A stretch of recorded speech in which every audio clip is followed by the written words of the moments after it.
നമസ്കാരം. കഴിഞ്ഞ തവണ 2019 1.5 ലക്ഷത്തോളം വോട്ടുകളുടെ ഭൂരിപക്ഷത്തിൽ UDF സ്ഥാനാർത്ഥിയും RSP നേതാവുമായ NK പ്രേമചന്ദ്രൻ വിജയിച്ച മണ്ഡലമാണ് കൊല്ലം. RSPയുടെ തറവാടായ കൊല്ലത്ത് ഹാട്രിക് തികയ്ക്കുമോ NK പ്രേമചന്ദ്രൻ? ഇടതു വോട്ടുകൾ ചോർത്തിയെടുത്ത് കുതിച്ച ചരിത്രമുള്ള പ്രേമചന്ദ്രനെ വിറപ്പിക്കാൻ മുഖ്യ എതിരാളിയായ CPMലെ മുകേഷിന് ഏറെ വിയർപ്പൊഴുക്കേണ്ടി വരും. തൊഴിലാളി വോട്ടുകളിലാണ് മുന്നണിയുടെ കണ്ണുകൾ. ഇടത് സോഷ്യലിസ്റ്റ് പാർട്ടികൾക്ക് ഏറെ സ്വാധീനമുള്ള ലോക്സഭാ മണ്ഡലമാണ് കൊല്ലം. 1957 മുതലുള്ള കൊല്ലത്തിന്റെ ചിത്രം ഇത് വ്യക്തമാക്കുന്നു.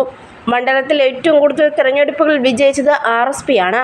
2014 ലോക്സഭാ തെരഞ്ഞെടുപ്പിൽ കൊല്ലം സീറ്റ് നൽകാതിരുന്നതിൽ പ്രതിഷേധിച്ച് RSP കേരള ഘടകം ഇടതുമുന്നണി വിട്ട് UDFിൽ ചേർന്നത് വഴിത്തിരിവായി.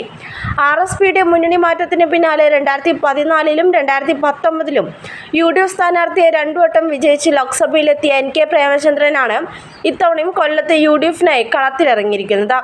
2014 37,649 വോട്ടുകളുടെ ഭൂരിപക്ഷത്തിൽ വിജയിച്ച NK പ്രേമചന്ദ്രൻ 2019 ഭൂരിപക്ഷം 1,48,869 ഉയർത്തിയിരുന്നു. 2014 CPM പോളിറ്റ് ബ്യൂറോ അംഗം MA ബേബിയും 2019 മുൻ രാജ്യസഭാ അംഗം KN ബാലഗോപാലുമായിരുന്നു NK പ്രേമചന്ദ്രന്റെ പ്രധാന എതിരാളികൾ.